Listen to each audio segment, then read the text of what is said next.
with maximum 6 students. It has a dedicated academic mentor team to track and work on students' progress, and it also covers syllabus as per the school exam schedule, and also or the students have a personal request regarding the syllabus. Swiflearn will definitely cater to that.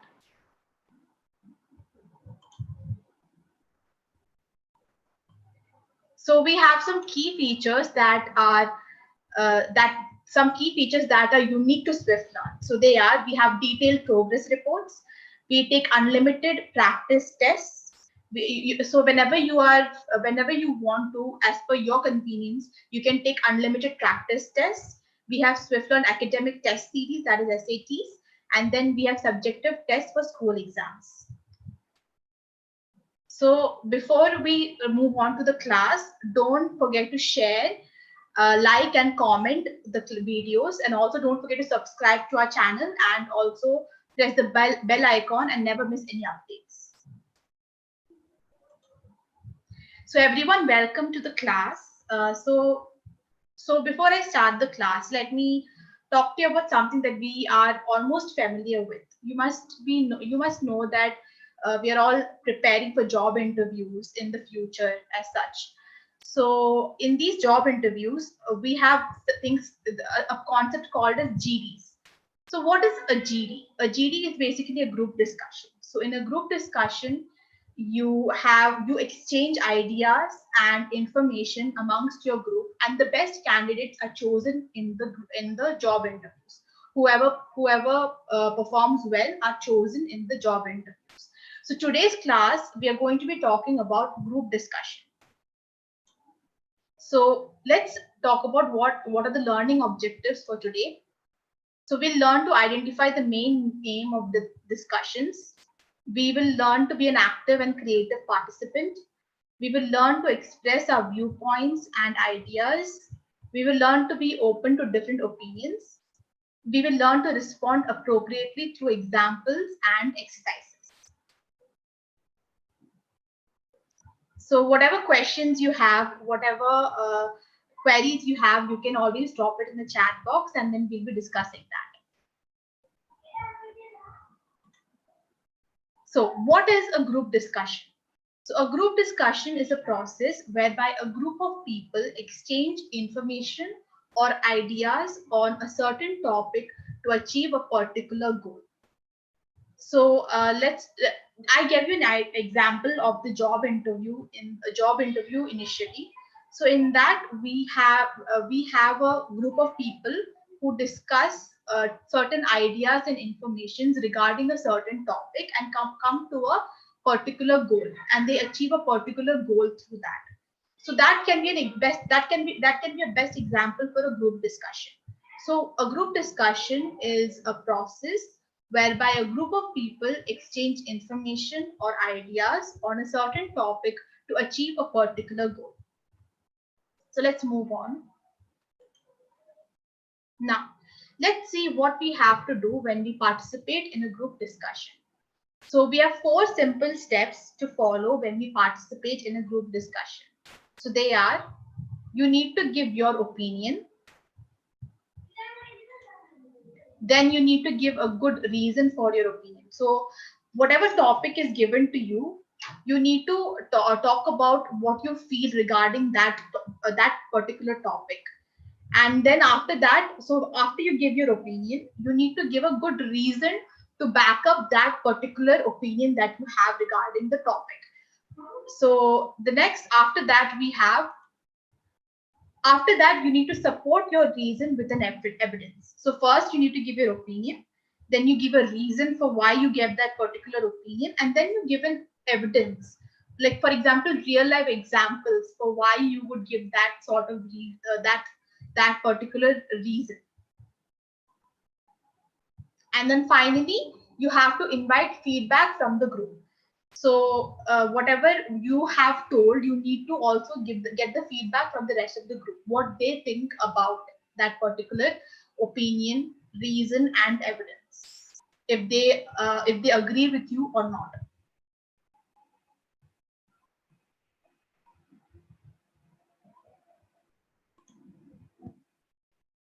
So let's learn some useful expressions for a group discussion.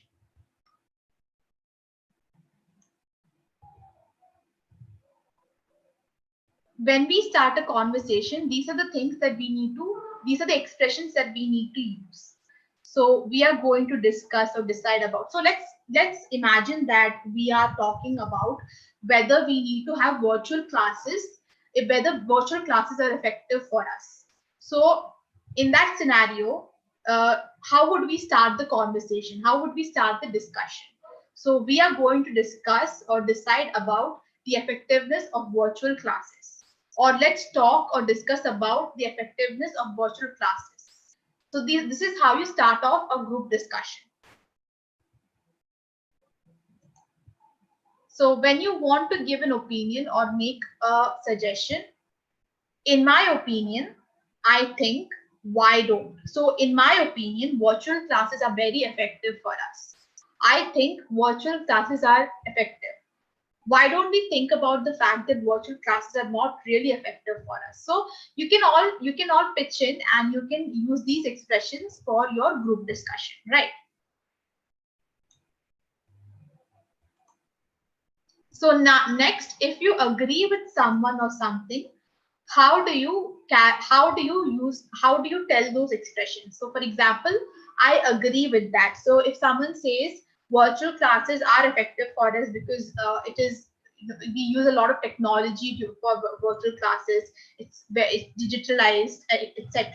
So somebody else would agree with that. So that person would say, I agree with that. I agree that virtual classes are effective. So that's a good opinion. That I think so too. So these are the expressions we use when we want to agree with somebody's point.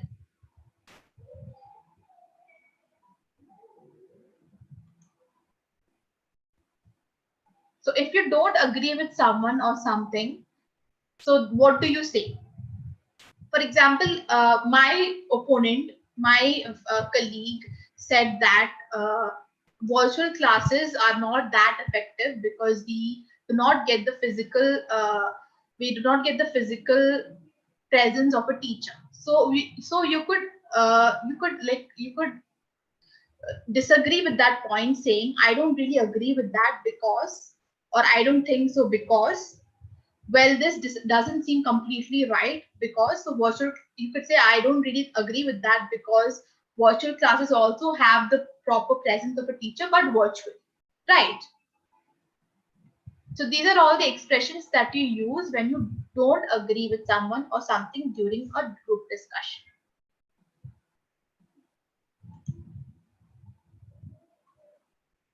So when you want to invite someone to speak, these are some of the expressions that you use. For example, do you have any suggestions? What do you think? Do you agree with that? So do you have any suggestions, Ankita? What do you think, Sonali? Do you agree with that, Ram? So you can always use such expressions when you want to invite someone to speak.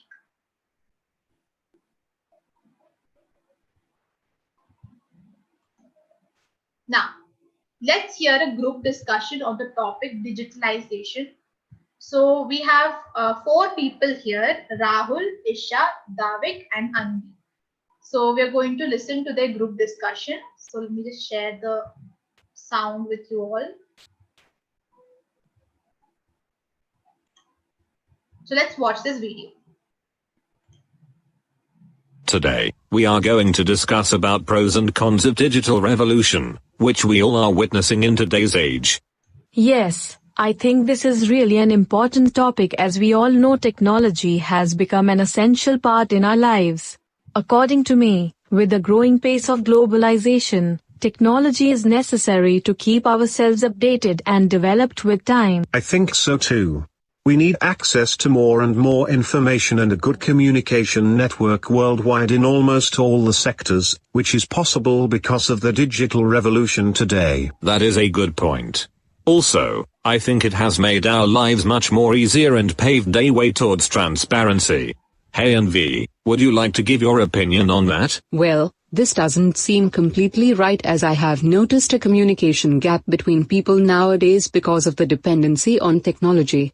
So, we don't get to see much real bonds or personal attachments. Moreover, there are lots of cyber frauds and Yes, I think that's also important to note. If there are many pros to digital revolution, there also exists some cons, which we should always keep in mind. Okay, so I hope all of you listened to that video, and I hope you guys have come up with your own thoughts regarding it.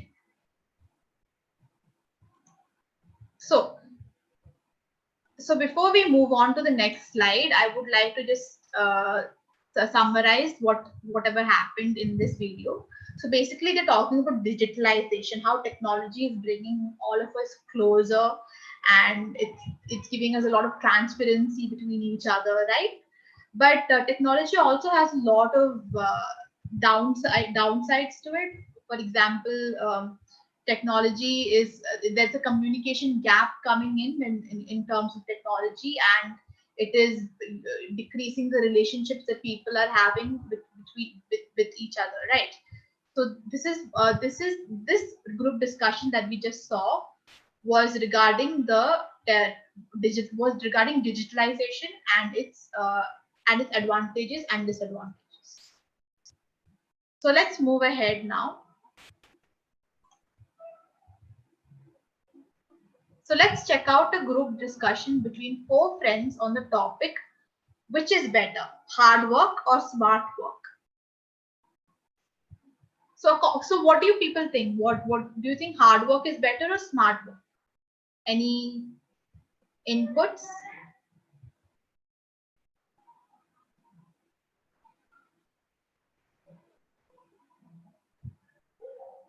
Okay. So we have Rahul first. Let's see what Rahul wants to say. Shall we start? In my opinion, smart work should be considered an important element in every sphere of life. The reason being, it increases productivity and allows you to manage your time efficiently. It also makes us more creative and innovative by releasing mental pressure. What do you think, Sonali? So over here, let's talk about the format of how he has said it. So he began it with "Shall we start?" So that's how you properly start a group discussion, right? Shall we start? And then he goes on to, in my opinion. In my opinion, smart work should be considered. So he has given his opinion regarding it. So he has used the expression when he wanted to convey something from his side. He has used the expression, in my opinion. And let's move to the final sentence. What do you think, Sonali? So he is inviting the other person to speak as well. He is inviting Sonali to speak as well. Therefore, he has maintained the format of a group discussion. So this is how you maintain the format of a group discussion, right?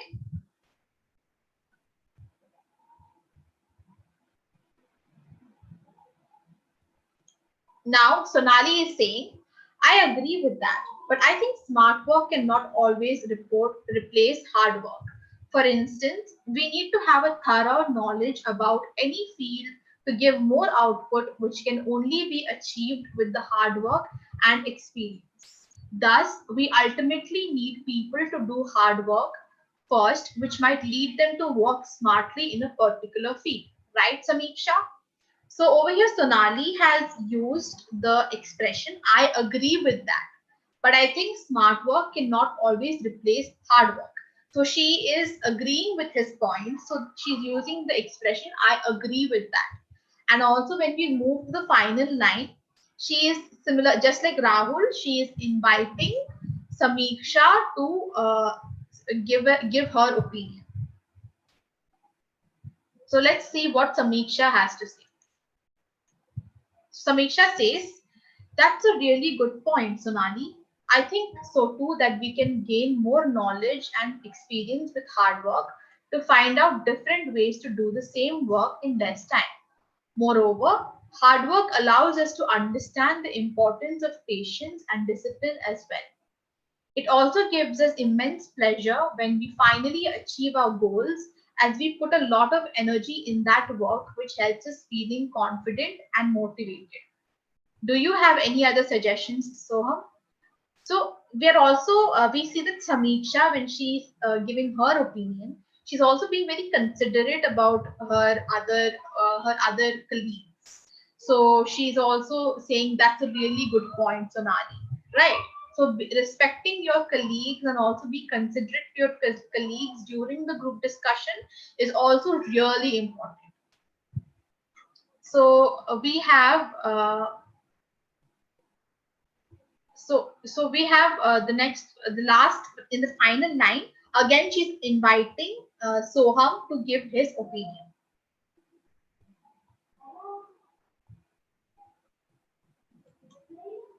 So Soham says, yeah, actually I have a different opinion. I think in today's life where people are extremely busy and there are a lot of options and options to explore in every field, hard work could also leave them behind others as it consumes a lot of time. Sometimes it also becomes boring and monotonous, decreasing the overall productivity. And I think it's really difficult to cope up with it if things didn't work out in our favor after a lot of hard work. So, see, over here we have Soham who is giving his opinion. So as he's saying that he has a different opinion regarding what the topic. So he thinks that hard work is only going to put people behind. It's only going to drag people behind. So he in the end he says that, and I think it's really difficult to cope up with it if things didn't work out in our favor after a lot of hard work. So Soham has a different opinion regarding the topic. So in conclusion, so we have gone through the four people's opinions regarding the topic hard work and smart work.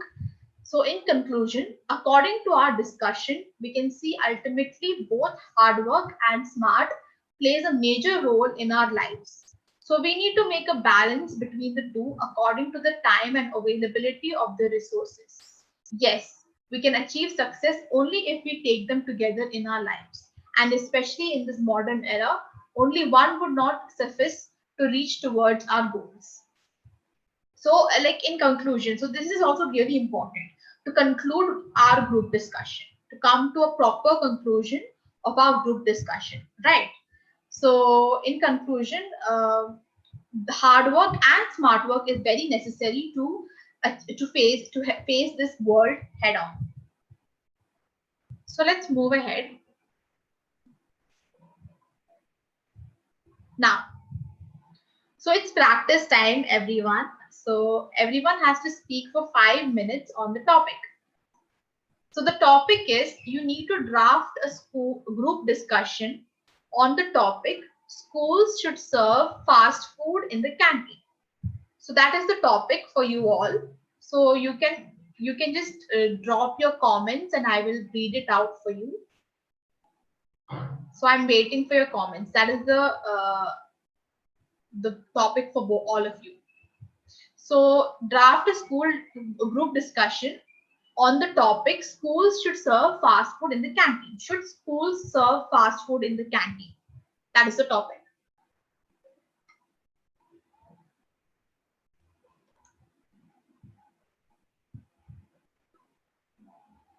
So we have some guidelines for this for the topic. We need to discuss the points that the students are making, discuss your own points, discuss whose points are stronger and strengthen the argument, arrive at some conclusions through the discussion, and encourage students to question each other's points. So let's see who's going to say what.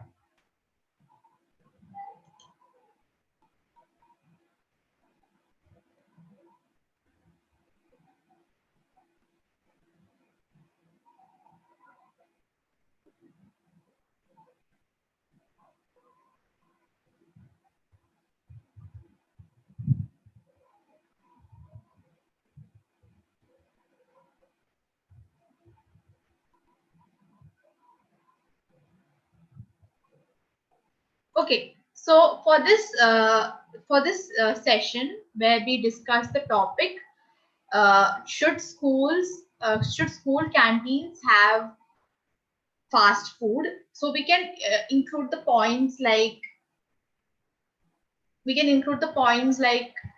uh, for example, fast food is unhealthy for us. So if you include fast food in school canteens, it would lead to obesity, etc. Right? And we can also include in favor of the topic. For example, it would give the students the freedom to take their stress out of them for a while. It gives them it gives them the freedom to choose what they want to eat, right? So these are all the points that we can use for whether fast food needs to be used in a school canteen. So here are some bonus tips. You need to listen effectively and attentively. You need to encourage others to speak. You need to be an active participant. You need to speak clearly and loudly. You need to be confident, right? You need to, it is, when you do a group discussion, it is also really important that you listen actively. You should not, overthrow other people, and you should not cut others off. You should actively listen to what a person is saying and give proper responses and give proper reactions to that. And also encourage others to speak. By inviting others to speak, you can encourage them to speak. And you need to be an active participant. To speak, also speak clearly and loudly, and also be confident. Right. So these are some extra tips for how to take part actively in a group discussion.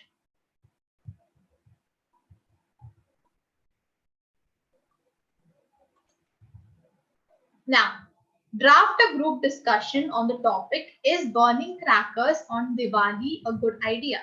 Share your viewpoints in detail. Speak up for 5 minutes. So you can also do this activity as well, where we are going to talk about is burning crackers on Diwali a good idea?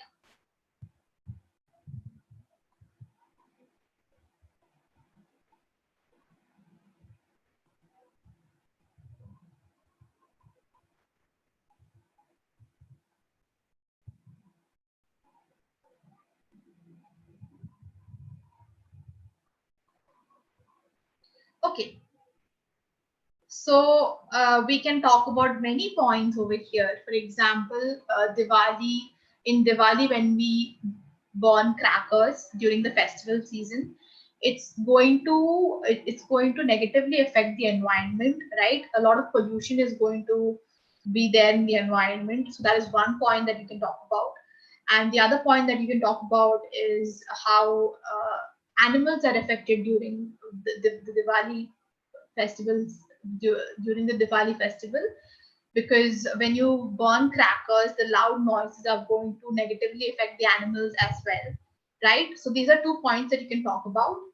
And again, for example, you can also say that if crackers are not burned during Diwali, the people who manufacture crackers and the small term producers of crackers are going to be affected by it, because they won't be having any sort of sale during Diwali if crackers are banned as such. So these are all the points that you can talk about in favor and against it during the discussion. Whoever agrees and disagrees with the discussion, right?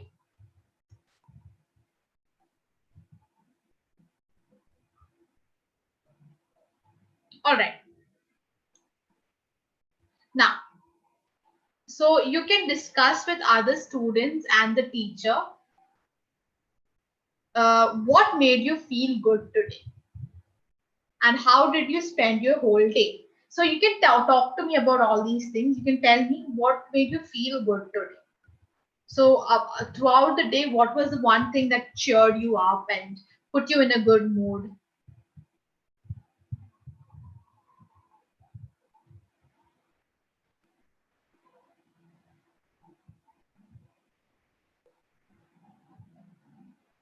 Okay. And how did you spend your whole day? What are your plans after this session?